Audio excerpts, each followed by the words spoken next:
Because it's an honest lie. Symbolism. Sorry. I'll go first with symbolism before I go with imagery, because imagery will have longer examples. Symbolism, the term itself, means that you're using something, a word, as a symbol. Example, what's the word that symbolizes peace? The dove. So example, I hope that the doves will fly in your argument. So you're using the dove as a symbol of peace. Or for example, how do you feel? I'm all roses. Roses, because roses symbolize that you're okay, you're doing good. Another example of symbolism would be to name the building instead of the organization. For example, instead of saying the Davao City Government, you use the term City Hall. The building City Hall is the symbol of the city government. For example, City Hall declared a holiday for November 30. So that's a symbol. The word City Hall is the symbol of the government of Davao. For example, we're not saying the University of Mindanao administration, instead we just use the term University of Mindanao as the symbol of the entire community of the school. Or for example, another symbol that we have is the pen is mightier than the sword. The pen is a symbol of diplomacy versus the sword, a symbol of warfare. So those are symbols. Another example of symbolism, you might have seen this on the beach. Entrance, 50 pesos per head. The head is the symbol of the entire body. And gentlemen, it is not double the price. Okay. If you know, you know. Another example, you may have heard of this term before. Let me take your hand in marriage. You're just going to take the hand of the woman, and then you will go down the aisle. I will marry this hand. What will you do on the honeymoon? No, it means you're taking the entire person. How many brothers and sisters do you have? There are 17 brothers and sisters. Do you live under one roof? Under one roof. So just a roof? No, the roof is the symbol of the entire house. I heard you bought new wheels. Wheels is the symbol of the entire car. The entire car. So that's symbolism. Those are symbols, ladies and gentlemen.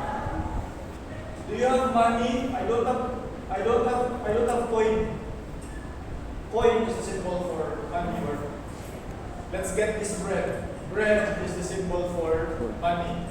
Let's get this bread. Bring home the bacon. I'm vegetarian. No, bacon is the symbol of the prize. Or another example would be, and the speaker has taken the chair. So you take the chair. No, the chair means the head position in the meeting. You've noticed this in meetings and parliamentary procedures. The chair has taken the stand, so how can a chair take a stand? So it's a symbol of a person. And now we go with imagery. With imagery, you use words to make an image in the mind. I heard from my co-teacher, they were discussing the same topic. A student said imagery. Imagery, image, as in what you see. And it's all in the mind. Example. Listen carefully to me. Imagine you're inside a dining room and there are lights filling the room and they're all candles. You smell something delicious coming from one of the doors and the scent has been of childhood to you. Since childhood, you remember the smell of parties, of birthdays, of anniversaries, of graduations, of celebrations from yourself, your family members, and your friends.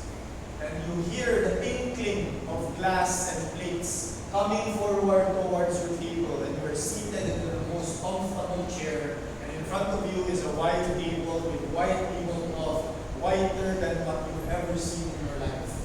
And they come in and give you your plate, your spoon, your fork, your knife, your glass, one at a time.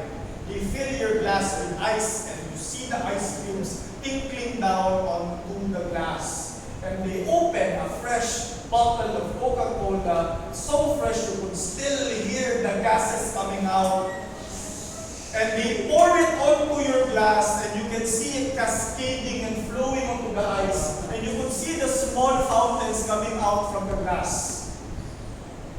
They bring out the plates, and they put in front of you a large mountain of rice, still steaming fresh from the rice cooker. You put it onto your plate and it still smells of lemongrass. It smells fresh, it smells clear, it smells clean. And out comes the food.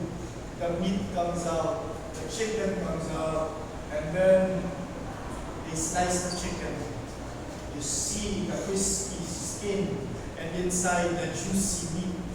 So fresh, so wonderful, steaming out, and it is placed upon your table. Is placed upon your plate, and then you wake up in the morning.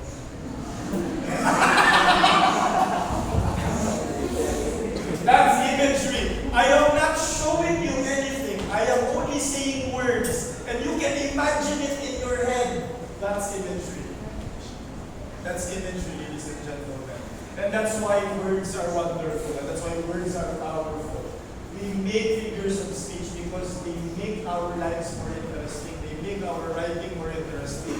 And I'm hoping that you have already eaten lunch. That's why I used that example earlier. Anyway, I'll just be checking attendance and we can get out of here. I hope that it doesn't rain soon. And we'll just check attendance.